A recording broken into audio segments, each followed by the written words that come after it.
Então, como sempre fazemos, vamos fazer uma oração para equilibrar o nosso espírito e nós iniciarmos então o trabalho dessa noite.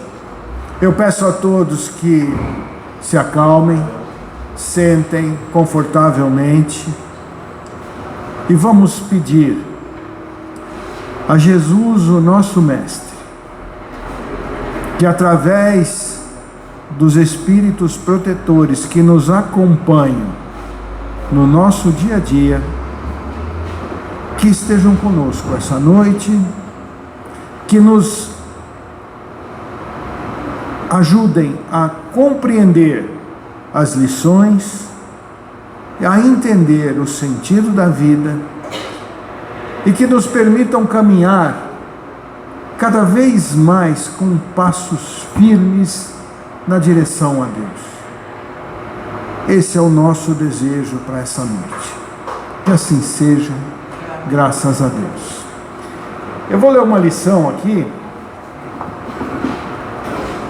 do livro Religião dos Espíritos, por Chico Xavier, através de Chico Xavier, pelo Espírito de Emmanuel.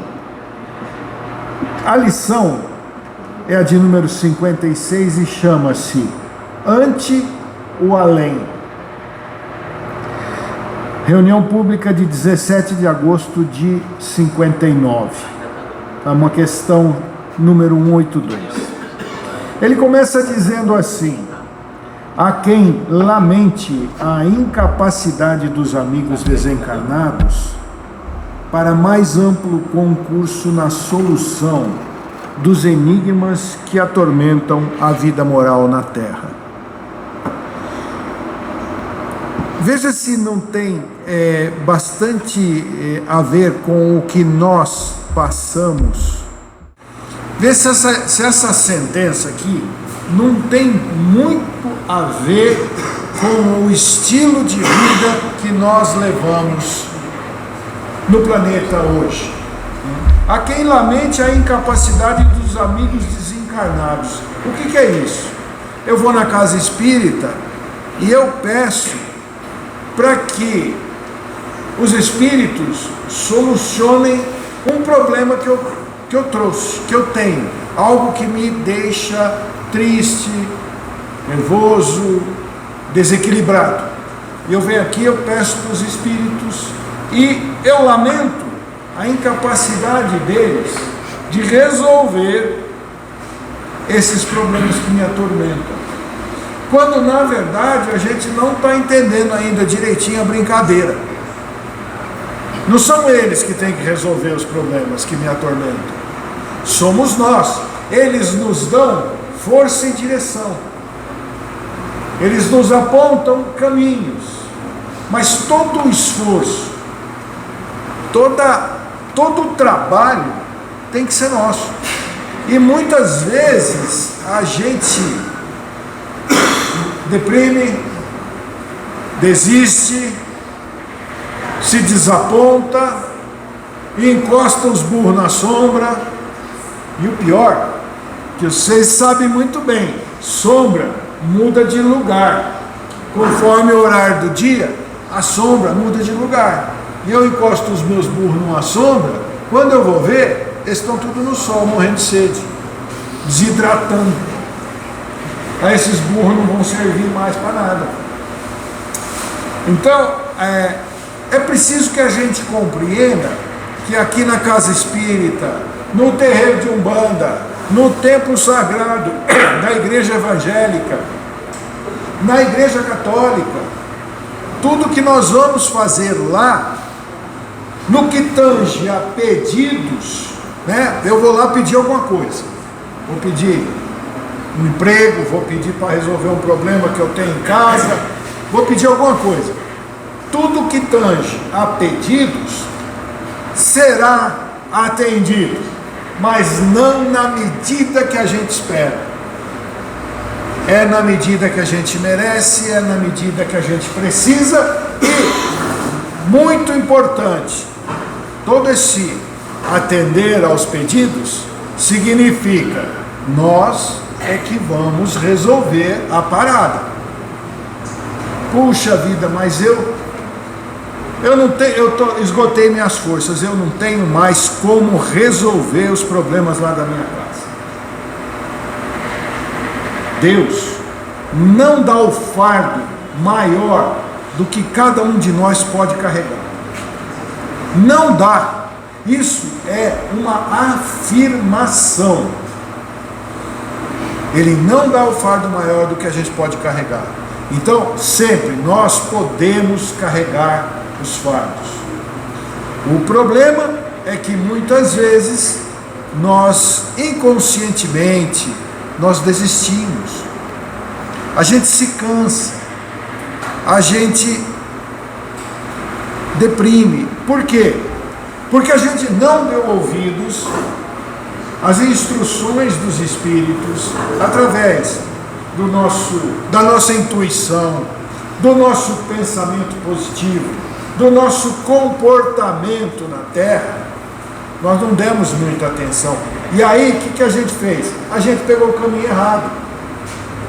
E caminho errado não é só aquele caminho que leva para o mal, né? Então a gente fala, fulano de tal se desencaminhou na vida, virou um bandido, virou um marginal, virou um mau elemento.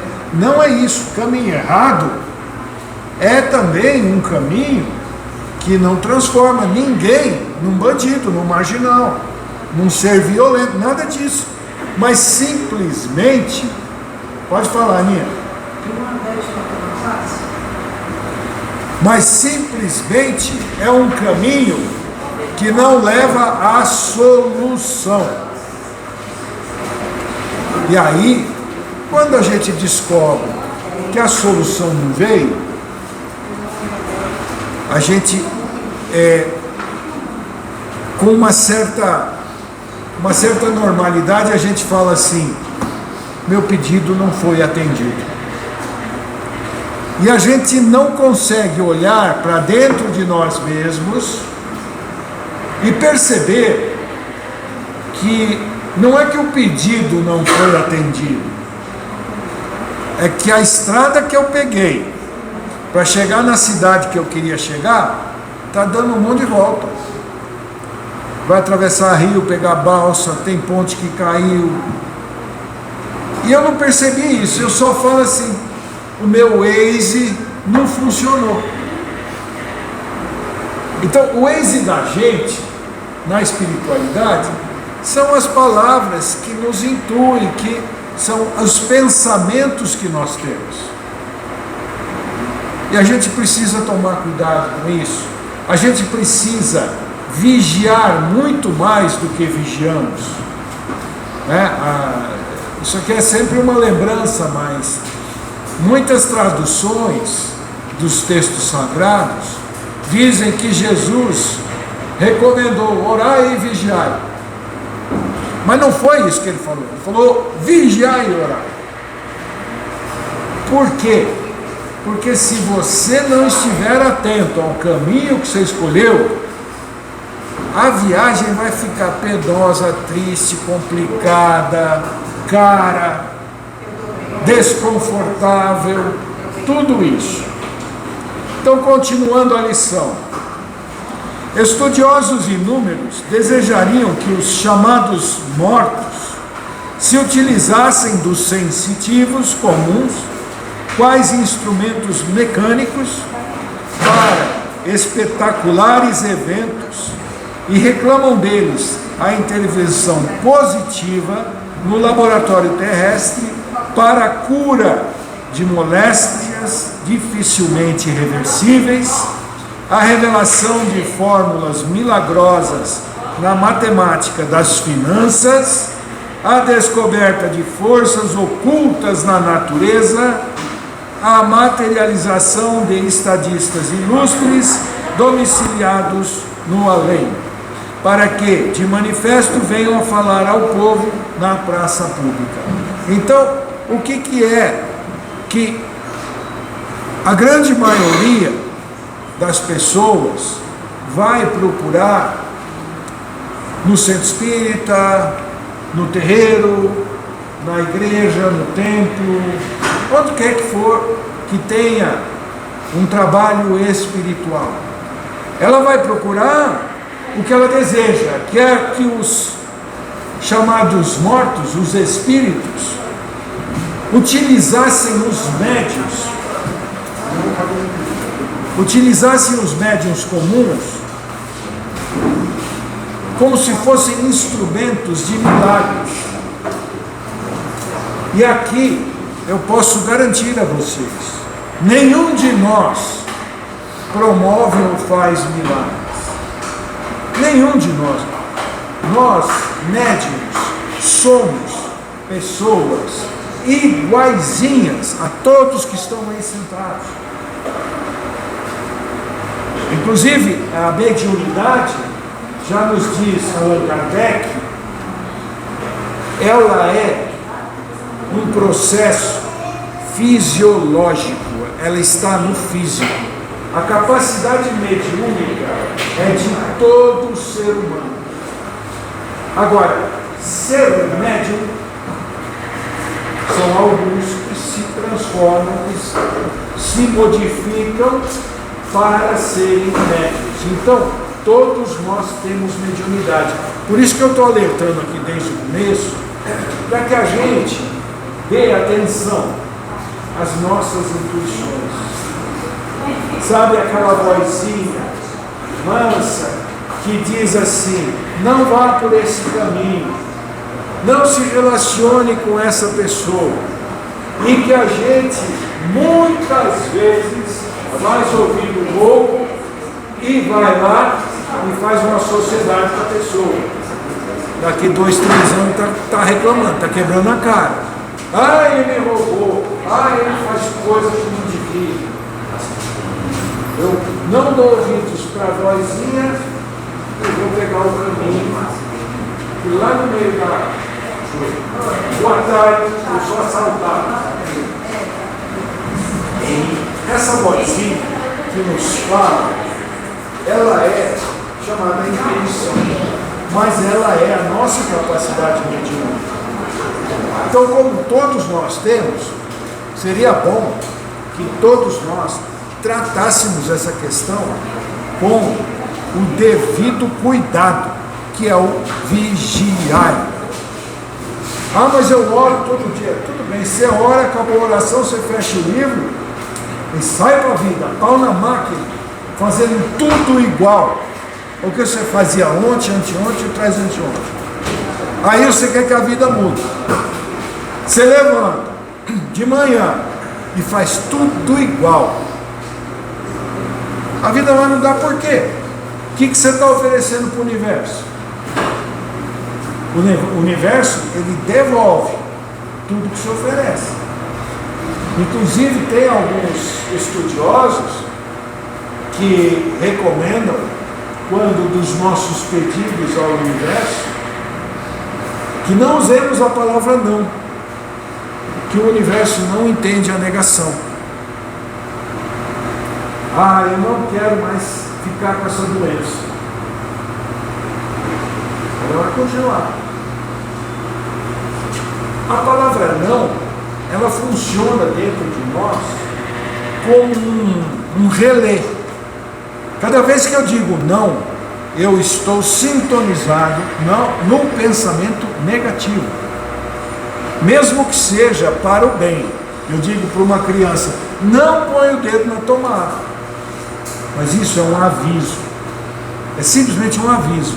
Quando eu penso, essa criança não pode pôr, não quero que ela ponha o dedo na tomada. Eu estou dizendo para mim, eu estou devolvendo para o universo, ele não entende o não. E eu estou sintonizando um pensamento negativo dentro de mim. O correto é, pegue essa criança e converse com ela. Mostre que a tomada é perigosa. Não existem tantos métodos pedagógicos. Eu não sei se isso é um método pedagógico, porque eu não sou pedagogo nem professor, mas acho que todo mundo já viu. Aqueles vídeos que o cara pega um cachorrinho aqui, que faz bagunça para comer, Aí ele pega um cachorrinho de pelúcia parecido com um cachorro, o cachorro está lá olhando. Aí ele põe aqui no prato de comida, faz assim, esparrama a comida, tudo, dá os tabefes no cachorro, o cachorro fica olhando assim, fica olhando interessado, vai lá e come bonitinho, não faz sujeira. Então pega a criança e explica que a tomada tem lá uma coisa que não dá para ver, mas que quando dá um choque, dói muito, machuca, é grave. Não fica pensando negativamente. Então essa é uma tendência que eu acho que todos os espiritualistas vão começar a tratar daqui para frente com aqueles assistidos ou os pacientes, aqueles que chegam à casa espírita, que é no sentido de alertar, mostrar que ninguém aqui faz milagre, ninguém vai te dar um passe e vai te curar de uma depressão. É preciso que você procure o terapeuta, faça a terapia, venha tomar o passe. O passe é só uma energia. Sabe o carro a álcool de antigamente? Quando estava frio, não precisava ter gasolina ali naquele tanquinho para pegar, senão ele não pegava. O passe é a gasolina do tanquinho, mas o motor, o tanque de combustível cheio de combustível é de cada um. Ele só vai ajudar o motor a pegar. Aí tem que andar por conta própria. Suponhamos, porém, que uma escola seja diariamente assaltada por teorias inoportunas, com desrespeito à autoridade do magistério, desconhecendo-se a necessidade particular da instrumentação em cada discípulo.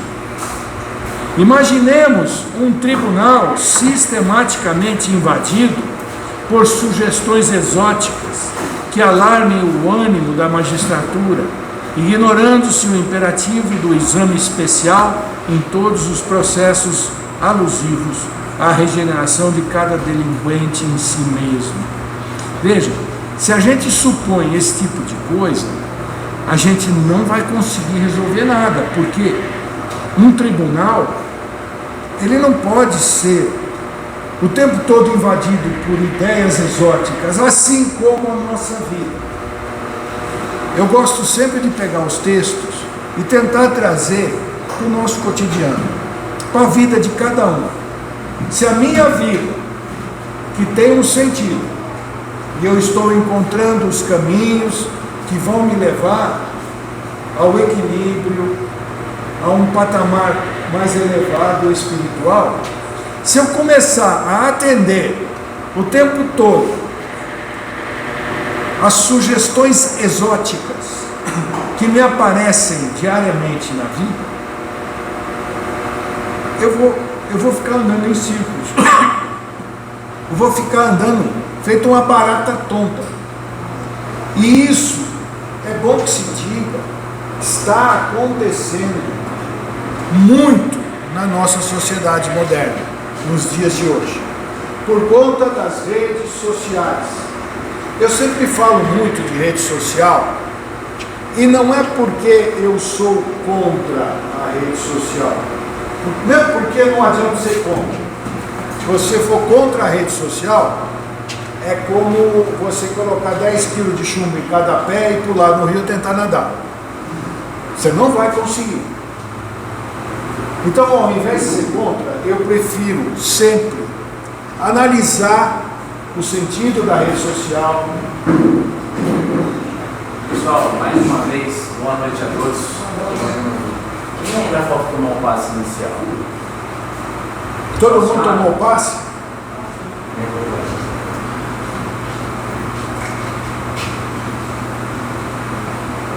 Eu prefiro sempre analisar a rede social, entender o que ela nos oferece de bom e aonde ela tira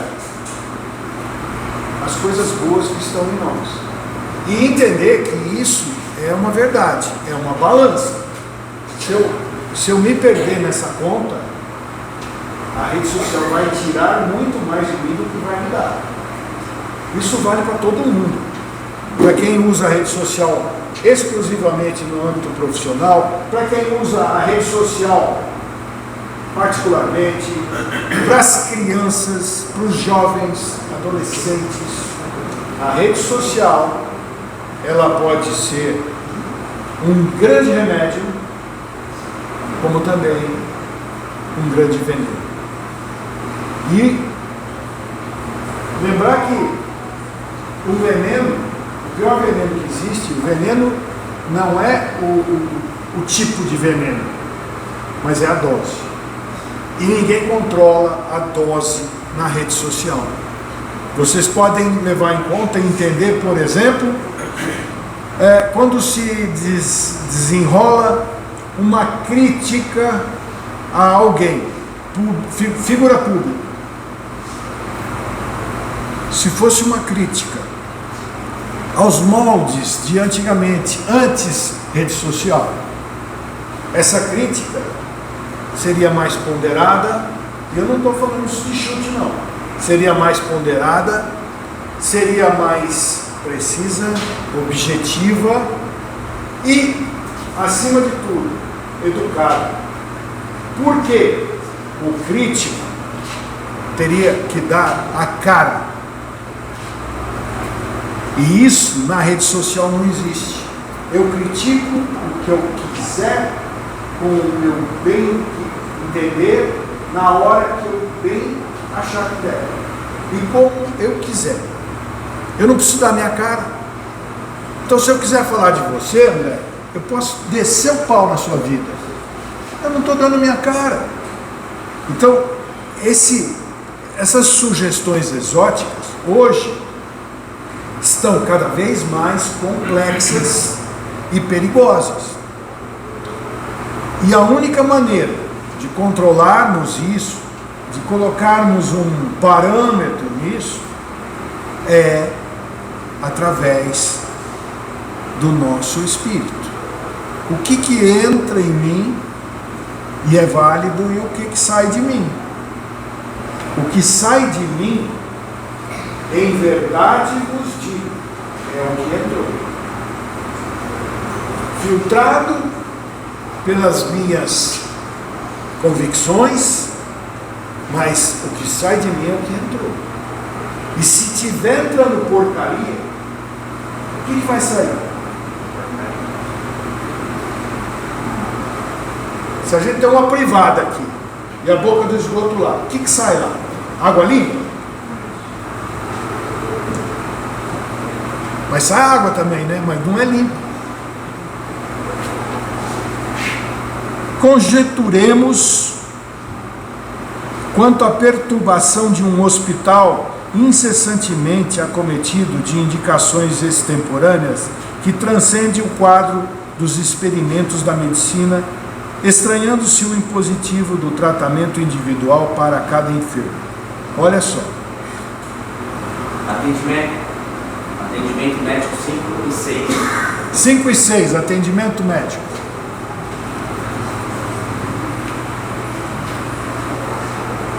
Olha só, um hospital, ele funciona dentro de parâmetros, como é a casa espírita. Suponhamos que isso aqui é um hospital espiritual, e entre por aquela porta um irmão acometido de uma grande bebedeira, alcoolizado, falando alto, falando bobagem, importunando as pessoas. Isso pode acontecer? Claro que pode. E a gente tem que ter isso todos, não só os trabalhadores da casa, aqueles que têm a obrigação de manter a ordem, ver se a porta está aberta, fechou, começou isso, acabou aquilo. Não é só, são todos nós. Porque do mesmo jeito que se entrar um indivíduo alcoolizado aqui, perturbando todo mundo, a única maneira da gente resolver esse assunto é que todos nós estejamos unidos numa mesma vibração. Por exemplo, uma vez eu estava fazendo uma palestra onde uma pessoa passou mal. Teve um ataque epilético. Não sei se é ataque que se diz. Convulsão. Convulsão. Teve uma convulsão. Aí, o que acontece? Aqueles que estão mais preparados vão lá e prestam assistência imediata àquele caso, naquele lugar, naquele momento. Ok. Só que todo o ambiente desequilibra-se. E toda a assistência prestada por aqueles que têm alguma responsabilidade e competência de fazê-lo, fica mais difícil. Então, quem está aqui, que tem que pedir, todo mundo, por favor, acalme-se, entre em oração, peça ajuda para esse indivíduo que está sofrendo uma convulsão. Vamos voltar o ambiente do salão ao que era 5 minutos atrás. E todo mundo fazendo isso, nós não vamos repetir a perturbação de um hospital, por exemplo. Calcula-se num hospital, há um incêndio e de repente chegam 20 ambulâncias com vários pacientes machucados, queimados, etc, etc. E lá dentro do hospital, eles não se entendem. Quem é o médico de trauma?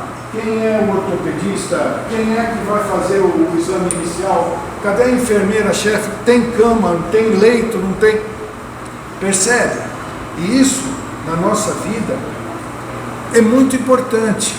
Eu sei que tem pessoas que, diante de uma situação de emergência, não conseguem manter a calma.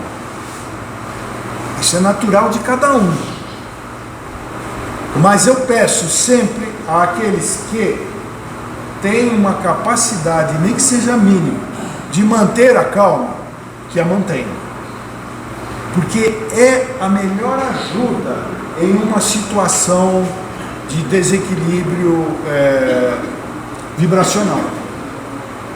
A calma é a única solução para qualquer desequilíbrio vibracional. Então é muito bom quando a gente encontra pessoas e fala: e aí, você melhorou? Eu melhorei muito. É muito bom isso. É muito bom. Por quê? Significa que algumas palavras, algumas ideias foram absorvidas. E isso que nós precisamos fazer aqui hoje. Por que eu estou falando aqui para vocês? Poderia deixar tocar uma musiquinha aqui, passar um texto do Evangelho, e vocês iam ficar tudo no celular, no WhatsApp, conversando, né? O grupo do condomínio lá, parece que o portão não está funcionando. É ou não é, gente? A gente é assim. A gente é desse jeitinho. Então a gente vem aqui para falar, e mais uma coisa, aí vai deixar vocês um pouquinho mais contentes. Quem mais aprende é quem está aqui, falando. Primeiro, é uma lição que eu nunca vi.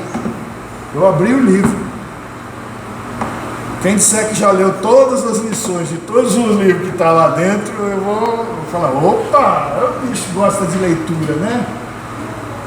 Então eu estou aprendendo. Isso que eu estou falando aqui para vocês agora, o primeiro que está ouvindo é meu ouvido.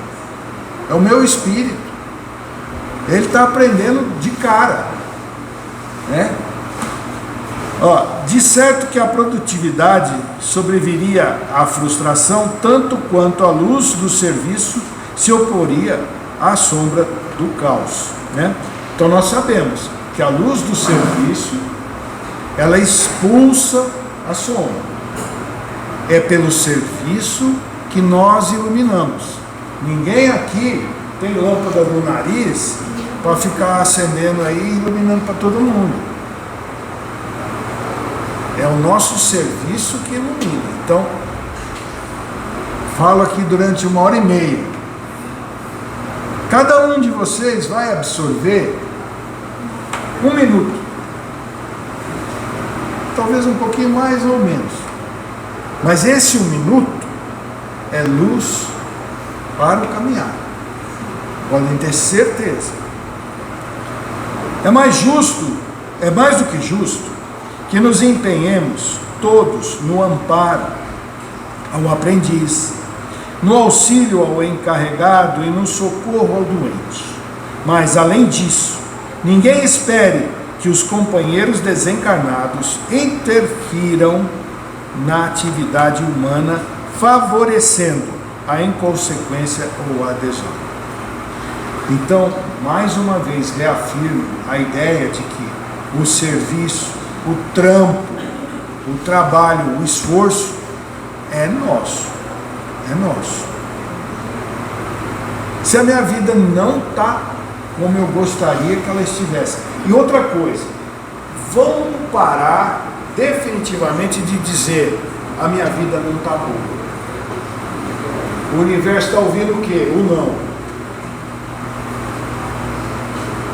Então, a minha vida não está como eu gostaria, mas eu vou chegar lá. Olha como muda. Como muda a música. Muda a música. A minha vida não está tão boa quanto eu gostaria, mas estou no caminho. Todos nós estamos no caminho aqui. Ninguém está resolvido, não. Ninguém achou uma sombra que não muda de lugar para botar os burros.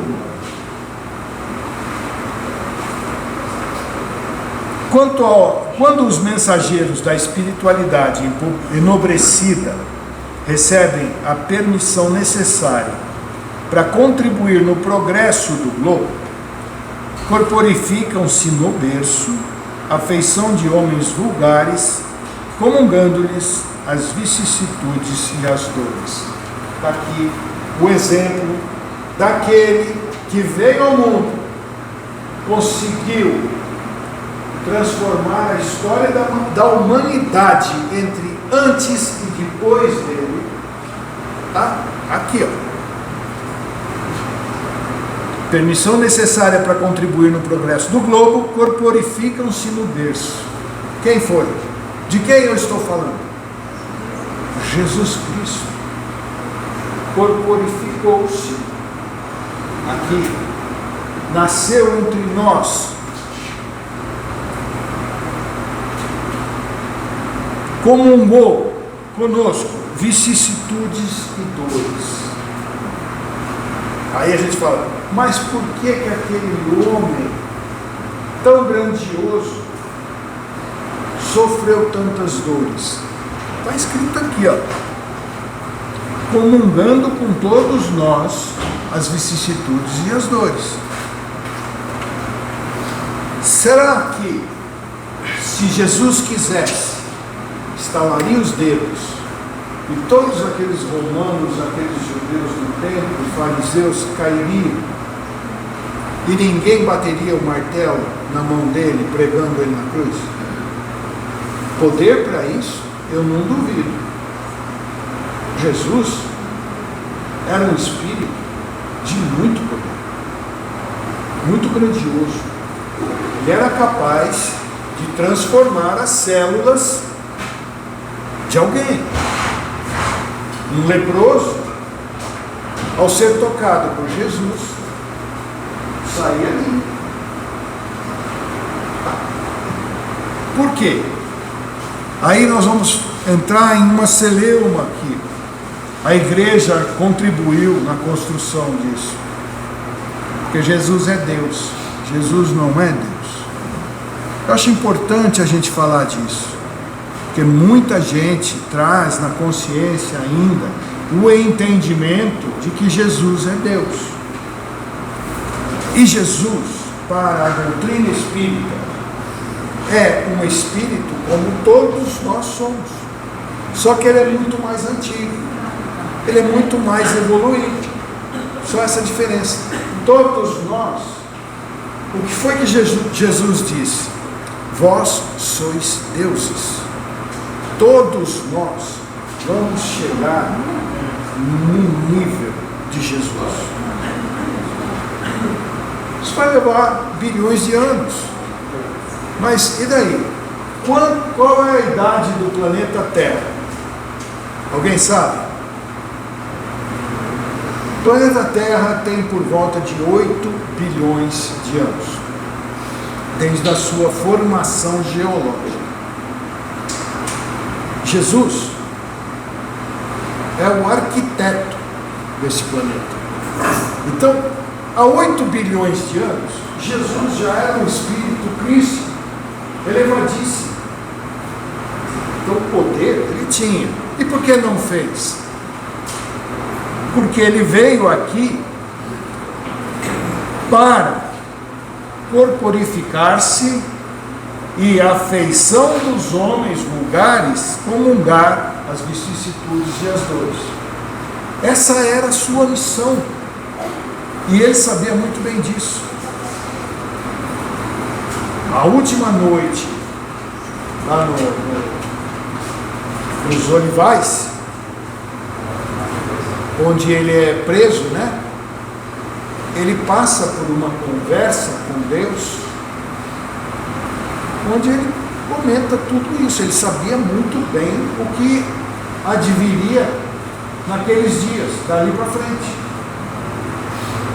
Ele sabia onde ele iria parar, o que ia acontecer, e no entanto, foi grandioso o suficiente para não estalar os dedos. Calcula a gente com um poder desse, com a nossa estatura espiritual, e um poder desse, quem ia deixar pregar na cruz?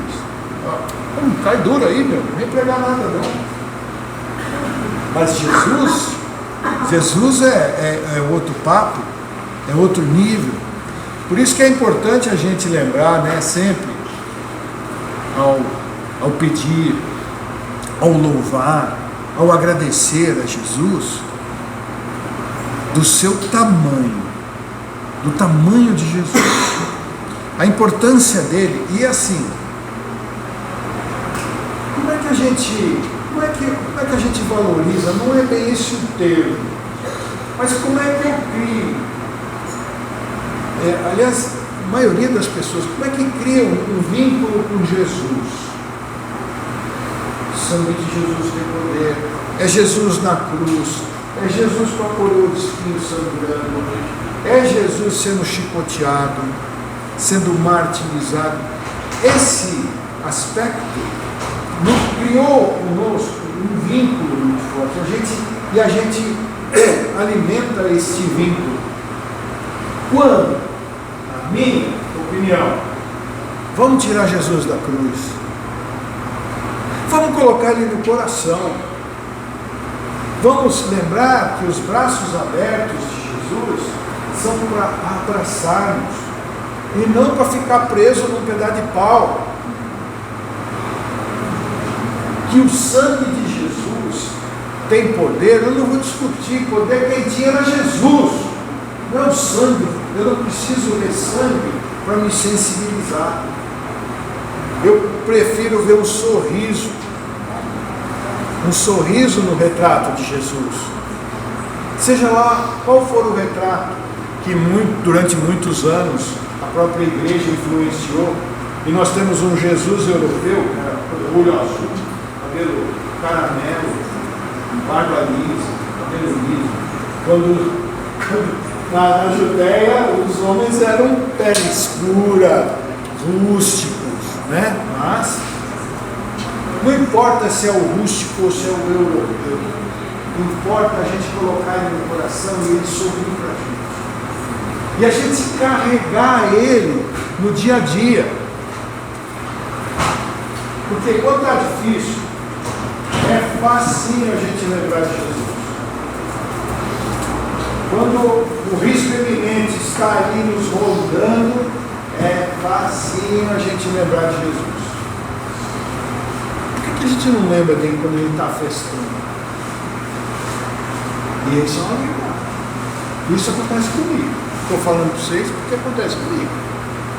Na hora que o bicho está bom, o negócio está legal, Jesus que nada, vamos tomar uma cervejinha, vamos fazer um churrasco, né? Vamos, pá. A gente podia lembrar de Jesus. E eu acho que se a gente consegue fazer isso, a gente desenvolve dentro de nós um processo de adoração, um processo de agradecimento e um processo de pedidos muito mais eficaz. Porque pedir proteção quando o telhado está para cair na cabeça é fácil. Agora, lembrar de agradecer que tem um telhado forte, firme, aguenta a ventania, aguenta a chuva forte, não é tão fácil. A gente tem um costume, isso é também uma característica do ser humano, de exaltar defeitos em detrimento das qualidades. Jesus não tem defeito, só tem qualidade. Então deixa ele lá pregado na cruz, na parede, que eu antes de deitar faço o sinal da cruz, obrigado Senhor Jesus, e tchau, vou dormir. Ele não tem defeito. Agora, se fosse um programa de televisão mostrando a criminalidade, os motoqueiros que estão assaltando todo mundo aí para roubar aliança celular, não sei o que, não sei o que lá, a gente ia ficar grudado nessa televisão até o fim, torcendo para a polícia prender ou matar os meninos. É ou não é? Eu tô exagerando? Eu acho que não. Porque está todo mundo por aqui de andar na rua e motoqueiro cercar. Mas é matando que resolve? Não é. Porque assim, a gente que acredita na imortalidade do espírito, né, da alma, a gente também vai ter a noção exata de que ao eliminarmos um marginal, ele vai morrer? Não, é o corpo dele que vai morrer. Ele vai para o plano espiritual, lugares ruinzinhos, e vai continuar fazendo o quê? Ruindade. Então a gente fica enchendo lá o plano de carniça, depois não quer cheiro ruim, né? Porque é perfume.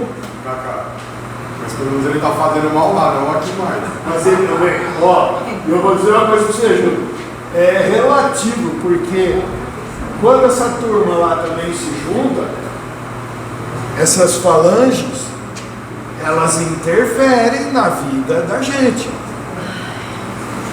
Porque uma falange de espíritos trevosos só vai conseguir nos atingir se permitirmos. Isso é pouco, é indiscutível. Só que a gente sabe se defender? Não. A gente diuturnamente está oscilando nas vibrações. E ao oscilarmos, essa senoide, a hora que ela está lá em cima, legal. Tá os anjos, tudo dando, jogando pétala de rosa na gente. Bacana. Daqui a pouco essa senoide desceu. Porque eu não consigo controlar isso. Eu não tenho ainda aquele controle apurado de deixar essa senoide virar uma linha e subir. A hora que ela baixa, quem que eu vou chamar? É essa turma. Aí, grudou. Já tomei essa aula. Morreu um na frente do escritório. Foi assaltar, o cara era policial, reagiu, baleou, o cara morreu na frente do escritório. Caiu lá, até chegar e resgate e morreu. Aí a hora que falou morreu, todo mundo, Aí na hora que eu fui fazer o evangelho no final do dia, não resolve e tal, não sei o que. Eu falei, caramba, o bagulho tá vindo assim, Wi-Fi mesmo. Tá vendo? É mais ou menos, e é interessante isso que o Júnior lembrou, que é essa percepção, porque ele podia muito bem fazer o evangelho da boca para fora e nem perceber a recomendação. Podia entrar por aqui, sair por aqui. Ó, o cara caiu na porta, ainda bem que deu para abrir a porta para eu sair dentro da firma e fechar, né, no fim do dia, porque estava lá estendido. No entanto, o que acontece? Depois de tanto tempo ouvindo essa turma aqui falar, né, lendo os livros do Chico, você desenvolve uma intuição que te permite identificar isso. Mas para ele, para nós que temos um pouquinho de entendimento, Fala um pouquinho mais alto, por favor. mas para ele, para nós que vemos na casa espírita, que temos um pouquinho de entendimento, a gente sabe disso, mas muitas vezes a pessoa que não tem entendimento, sabe, ela absorve isso e ela absorve, porque eles ficam sem saber. Então, no próprio livro dos Espíritos, tem uma questão. Atendimento médico número 9. No próprio livro dos Espíritos tem uma questão onde Kardec pergunta aos espíritos: o mundo espiritual interfere na nossa vida? A resposta dos espíritos é: interfere, e muito mais do que vocês imaginam. Por vezes eles os controlam. Então, olha o que acontece. Quando você pega um espírito benfeitor, ele vai interferir na vida de alguém? Jamais. O espírito benfeitor jamais vai interferir, porque a primeira lei que ele, como benfeitor, pratica e exerce é a lei do fugiu o termo. Quando você tem a liberdade de fazer o que você quiser. Livre-arbítrio? Livre-arbítrio. Muito bem. Obrigado, gente. O espírito benfeitor pratica e exerce. Totalmente uma classe. Paz? Alguém? O espírito benfeitor, então, a primeira lei que ele obedece, que ele exerce, é a do livre-arbítrio. Ele chega para nós, conforme eu disse aqui, através das intuições. A gente precisa então estar atento a isso, né? Esse ouvido de ouvir. E ele nos diz assim: o caminho, a saída é lá, ali, tá? Pronto. Ele não vai pegar pela mão e levar lá. Se tiver que sair e deu um problema aqui, você saiu por aquela porta ali, não tem saída. Já os espíritos mais menos evoluídos, aqueles que fazem parte de falanges, os trevosos, esses, quando tem a brecha, eles interferem através de um processo simples chamado obsessão. Ficamos obsediados e passamos. E a obsessão tem níveis, até a possessão, onde ficamos possuídos. E isso você vai perceber hoje, por exemplo, um aumento enorme nos casos de depressão, de problemas de saúde mental, né? E na minha modesta opinião, todos esses problemas, a origem deles, de quase todos, não se pode dizer todos, a origem de quase todos é espiritual. Ela começa no espírito. A pessoa não consegue, ou não quer, ou não dá ouvidos às intuições, continua levando a vida como sempre levou, até que esse processo vai atingir a fisiologia do indivíduo. Aí, terapia, psiquiatra, remédio, tudo mais. Porque aí vai lesar as sinapses, lá, os neurônios, a produção de hormônio tal e tal e tal, a ocitocina e tudo mais. Mas o início desse processo foi lá um processo de obsessão. Né? Então essa lição é muito interessante porque fala tudo isso, né? Aí aqui, ó, é assim que encontramos um Thomas Edison vendendo jornais para se manter aos 15 anos de idade, atingindo a posição de um dos maiores gênios técnicos de todos os tempos e deixando nada menos que 800 invenções registradas e um Louis Pasteur, filho de um pobre curtidor, sem ser médico, pode ser considerado o fundador da microbiologia, apesar do trabalho valioso dos seus predecessores. A história de Pasteur é muito interessante, né? Foi um descuido, mas ele estava atento. É igual você fez o evangelho, mas você estava atento e você entendeu a mensagem. E é isso que nós precisamos explorar no nosso dia a dia, todas essas mensagens que nos são encaminhadas através do plano espiritual, porque, número 10 e 11, atendimento médico. Porque são essas mensagens as doses homeopáticas do remédio que a gente precisa. Não estou dizendo que o tratamento médico lá não vale nada, vale sim. Não estou dizendo que o tratamento médico no hospital, lá com o dermatologista, com o traumatologista, com o reumatologista, não vale nada. Não estou dizendo isso, vale sim.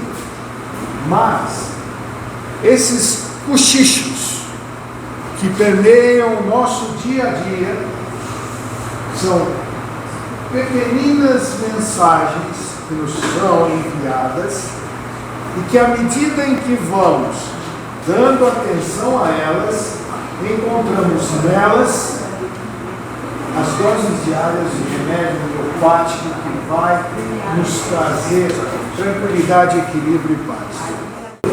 Então, mas são esses, a gente precisa então desenvolver a nossa capacidade de percepção e em seguida desenvolver a capacidade de entendimento. O processo passa-se mais ou menos. Atendimento fraterno número 7. O processo é mais ou menos assim: a gente precisa dar atenção e começar a perceber. Então é a percepção.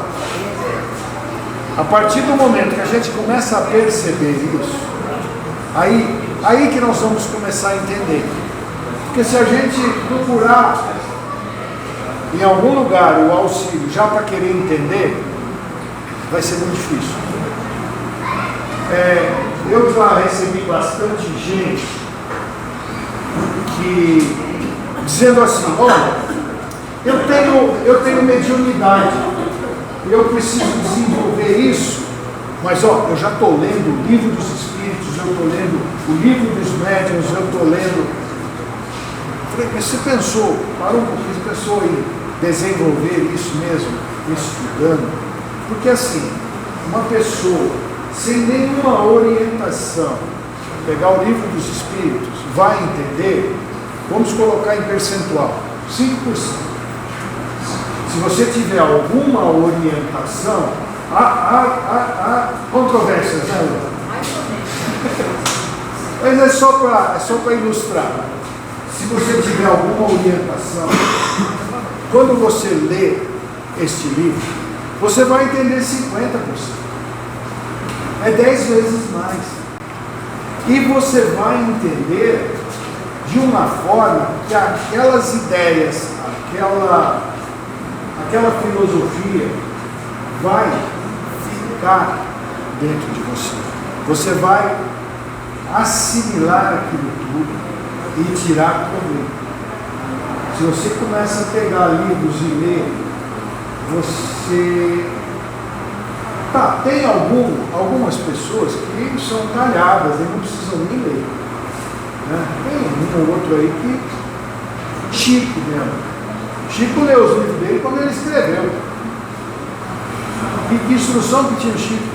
Mas às vezes, eu acho que você colocar isso, às vezes, a gente até a Bíblia, você vai ler, se você não tiver uma orientação, você vai interpretar de uma forma completamente diferente. Então é importante ter uma orientação, mesmo que você sempre entender, porque sem orientação, se você não sabe que você mesmo interpreta de outra forma, muitas vezes você vai interpretar na sua cabeça, vai falar com uma pessoa que não entende, aí a pessoa vai falar de uma outra forma, e você fica completamente... É tipo o telefone sem fio, né? Começa de um jeito e termina de outro tom. É muito bem lembrado isso. você colocou muito bem, ela colocou, por exemplo, a Bíblia. E é verdade, a Bíblia é um livro interpretativo, completamente interpretativo. Como ele falou, ele vai virar um telefone sem fio. Eu vou em algum lugar e eu começo a ler a Bíblia, eu posso me tornar um beato sem nenhuma consistência. Não é? Aí eu pego um pastor que me orienta os trechos de determinada forma. Beleza, entendi dessa forma. Mas eu pego outro pastor que me orienta de outra forma. Aí eu vou orientar alguém. Eu vou orientar da minha forma. Aí vem um outro curioso e diz, não, mas isso quer dizer tal coisa. Quer dizer, os cursos, o estudar e o estudo que eu digo, a orientação que eu digo é curso mesmo. Tem currículo, tem uma ideia, tem começo, meio e fim. A gente já deu muita aula, né, Lu? É muito importante que vai tirar essa pecha do sabichão, essa pecha do eu sei, isso é assim, né? E é muito bem lembrado o que você trouxe da Bíblia. A Bíblia é um livro que tem 4, 5 mil anos. Com certeza tem muito conceito ali que é válido, mas depende de como ele é interpretado. Porque quando se diz, é um livro atemporal, eu acho muito difícil a gente considerar um livro interpretativo como algo atemporal. Não, ele faz parte de uma época. Por exemplo, você pega as limitações com alimentação que estão nos textos sagrados. Então eles não podiam comer animais que vinham do mar, que tinha casca e perna. Aí você vai pensar, camarão, né? Molusco que tem tentáculos. Aí é o polvo. Eles não podiam comer. Aí você começa a entender, primeiro eles não podiam comer porque fere a lei de Deus. Então era pecado. Mas aí você começa a entender que essas colocações foram postas ali por alguém que entendia de saúde pública. Não dava para comer camarão naquele lugar que eles viviam. É a morte certa, intoxicação no mínimo. Você ia comer um bicho estragado e ia morrer intoxicado. Então, o livro sagrado fala, não pode comer isso, não pode comer aquilo. Porco era criado de qualquer jeito, tinha doença. Então isso tudo vem de lá. Mas quem colocou isso lá no livro foi colocado como se viesse a palavra de Deus. A Bíblia é a palavra de Deus. Como se fosse Deus que colocou. Mas foi um cara, alguém que tinha noção de saúde pública. Um ministro da saúde da época, sei lá, da turma ali. Então essas coisas são bastante relevantes. Obrigado pela participação. A história da Bíblia é muito interessante mesmo. Aqui ele fala também do Thomas Edison. Né? O Thomas Edison teve não sei quantas invenções rejeitadas. O Walt Disney foi demitido ou não foi contratado por diversos estúdios de Hollywood, como se ele não tivesse capacidade criativa. Olha o império que ele fez. A Disney. O Thomas Edison só fez a lâmpada. Só isso. Que a escola chamou ele de burro, que não tinha capacidade, que a mãe começou a dar aula para ele. Eu não sei essa história. Não sei. Teve um deles que a história é essa aí. Foi chamado de burro, a escola chamou a mãe e falou que ele não tinha capacidade, aí a mãe não ele sozinho. E aí olha o que virou. Foi o Einstein. Eu não lembro quem, mas eu lembro que tem uma história dessa. Eu sou muito Einstein. E você percebe, né? Um Einstein foi chamado de burro na escola. Olha o que virou. Por que será? Porque ele deu ouvidos a todas essas informações do mundo espiritual Mas não é só que deu ouvido, ele recebeu isso, interpretou e aplicou. Essa é a nossa sugestão para a noite de hoje. É a gente receber essas informações, esses conselhos, interpretar, para ver se não é mesmo zombeteiro também, né? Porque também tem. Interpretar e aplicar. Essa parte do aplicar cabe a todos nós aqui. A gente não vive sozinho no planeta. Por mais que eu moro sozinho, sou eu e meu cachorrinho. Não é. Nós temos espíritos que frequentam a nossa casa, fazem parte da nossa vida. Nós temos amigos que nos querem bem. Ah, mas eu não tenho. Tem sim. Procura o que você acha. Procura o que acha.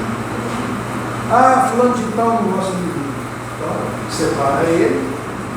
Mas não põe ele no meu vasilhame aqui. É igual você pegar um pote de iogurte de 1 litro e tirar com a colher, botar na boca e enfiar a colher lá no mundo. O que vai acontecer com o iogurte? Vai acertar. Atendimento médico às 13. Então, isso é uma coisa que a gente não deve fazer. E interpretando estes conselhos da espiritualidade, a gente vai aprendendo isso. Veja bem, eu não estou recomendando que a gente comece a segregar os outros, não é isso. Mas a gente não precisa trazer aquele que nos perturba para dentro de casa. É tão simples isso. Mas a gente está sempre acompanhado. O problema é que muitas vezes não damos ouvidos. A gente fica surdo. E aí a vida complica. E parece que é igual a hemorroida. Aí eu comecei a afundar o pé, aí eu começo a me mexer para sair, aí vai afundando, né? Vai afundando. Se a gente não entender que a gente precisa do outro para sair da areia movediça, isso acho que é um belo exemplo. Eu caio na areia movediça, eu só vou sair com ajuda. É o outro, o próximo, é aquele que está próximo de mim. Aquele que vai pegar um pedaço de pau, vai colocar aqui e vai me puxar para fora. Porque quanto mais eu começar, eu cheguei num ponto que quanto mais eu me mexer, mais eu afundo. E aí isso acontece muito, muito, muito com todos nós. E aí a lição continua. Lembremos-nos do Cristo, divino mestre por excelência. Ele podia, como ninguém, influenciar ambientes e criaturas. Surge entre homens como qualquer criança necessitada de arrimo. Vive em sua época ao modo do homem normal. Embora a luz e o amor lhe coroem a presença sublime, expira num lenho áspero, à maneira de qualquer condenado à morte, porém sem culpa. Foi tudo aquilo que eu falei lá atrás, né? Que ele veio, materializou-se aqui entre nós, né? Através de um útero, de um ser humano normal, nasceu como uma criança, de um útero materno, teve a criação, e que ele podia influenciar como ninguém qualquer ambiente e criaturas. Lembra que eu falei que se ele fizesse isso, caía tudo deitado para um lado, caía tudo para o outro. E os pregos nem entravam na mão dele. E ele não ia parar na cruz. Ele poderia fazer isso, mas no entanto, ele expira, ou seja, morre, à maneira de qualquer condenado à morte. Porém, sem culpa. Realmente, os espíritos desencarnados não podem penetrar em assuntos que a humanidade ainda não pode compreender. Entretanto, guarda a convicção de que te trazem eles a notícia mais importante de todas, A verdade de que a vida prossegue sempre, além do sepulcro, e de que todos nós, desencarnados e encarnados, seja onde for, recebemos sempre de acordo com as nossas obras. Ou seja, o pagamento nunca é a mais e nunca é a menos. E é interessante porque, como a maioria de nós vê a existência como uma fotografia, isso é muito comum.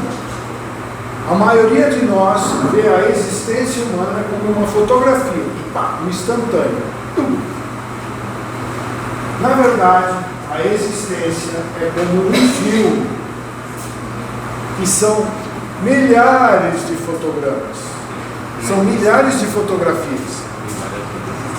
E se a gente não conseguir fazer essa abstração, a gente vai cair no equívoco, que é assim: vamos imaginar uma rua pacata, aonde mora o seu João, um homem de 60 e poucos anos, cuja vida foi ajudar o próximo. Ele sempre foi muito bom, ele sempre ajudou todo mundo, ele sempre fez caridade, ele amparou, ele sempre teve uma boa palavra, um bom conselho. Sempre. Um dia, o seu João está em casa e um amigo do alheio invade a sua casa. O ladrão. O ladrão invade a casa do seu João. O seu João, ouvindo o barulho, levanta-se, sai lá fora. Quem está aí? O ladrão se assusta, porque em geral o ladrão também é assustado, e dá um tiro no seu João e mata seu João. Seu João desencarna. Aí toda a vizinhança se levanta e diz assim: como é que Deus permitiu um negócio desse? O seu João, um homem tão bom, como é que Deus deixou entrar esse vagabundo na casa dele e dar um tiro no peito dele e matar o seu João? Como é que pode isso? Deus não pode ser justo. E assim vão as pessoas conjecturando, né? Porém, isso se analisarmos a fotografia da vida do seu João, um homem bom no começo ao fim. Mas se olharmos o filme da vida do seu João, que é a sua imortalidade, todas as suas encarnações, nós vamos ver que lá no passado, certamente o seu João cometeu as piores maldades. E nessa encarnação, ele veio para cumprir aquele período e expiar aquilo tudo e limpar-se e purificar-se. Espiritualmente, o seu João está bem resolvido, a vizinhança não. A vizinhança, por não entender a imortalidade da alma, culpa o sistema, culpa Deus, culpa tudo, né? E não entende que o João está bem. Eu sei que é difícil. Boa noite, muito obrigado, viu? Atendimento médico 15 e 17. Obrigado. E aí o que acontece? As pessoas, por não compreenderem a imortalidade do espírito, elas se revoltam.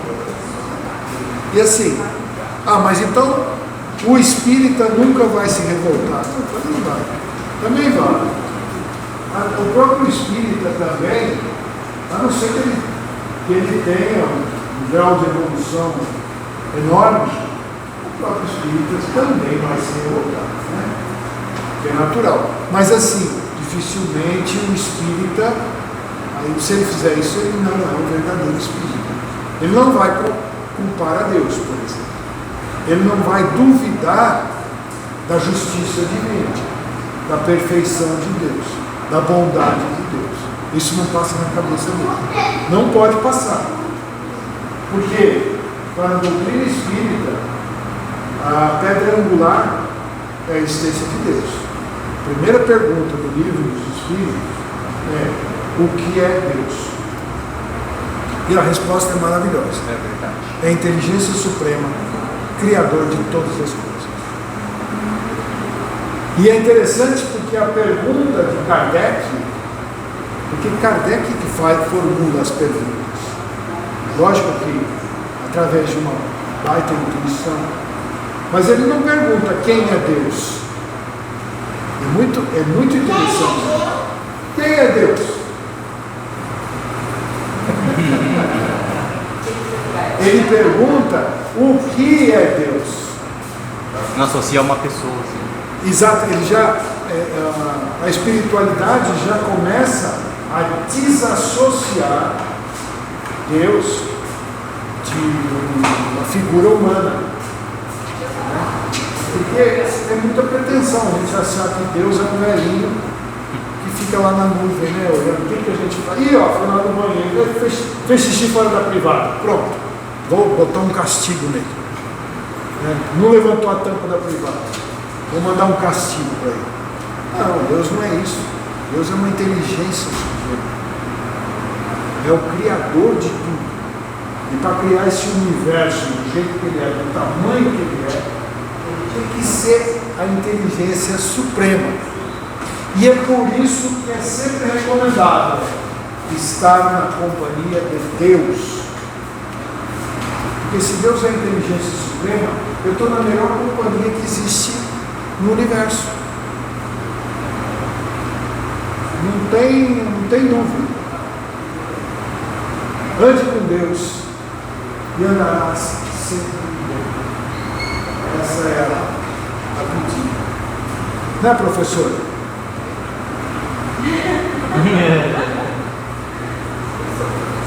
Você não acha também que a gente não escolhe os amigos para andar com eles? Pô, que amigo melhor que Deus, pô? Ah, mas eu não acredito em Deus, eu não vejo. Sabe que uma vez eu estava dando uma aula para uma classe que estava começando, era o curso preparatório de Espiritismo. Na segunda aula, uma aluna, Juliana,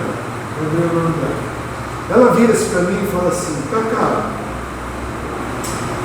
você está me dizendo aqui que eu devo amar a Deus sobre todas as coisas. Sim. Aí eu quero saber de você, como é que eu posso amar a Deus se eu não conheço Deus? Eu falei, meu Deus, Que sinal. que fria que você me colocou. Eu falei na hora para ela assim: ame e você conhecerá. Então, às vezes a gente fica esperando alguma coisa de Deus para retribuir a Deus. Ame a Deus e Ele estará consigo, porque Ele está entre nós. E quando a gente ama a Deus, a gente extrapola o sentimento, a gente solta o sentimento. É simples assim. E ó, amar a Deus não é tão difícil, né? Puxa vida, quando a gente já teve casamento destruído, não sei o quê, eu amava tanto, não, Deus é fácil, Deus é perfeito, Deus não tem defeito, Deus não vai te fazer lavar a louça, né?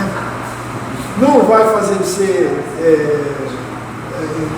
consertar a parte elétrica de casa, não é Deus que faz isso, é a vida que faz. Deus está conosco o tempo todo.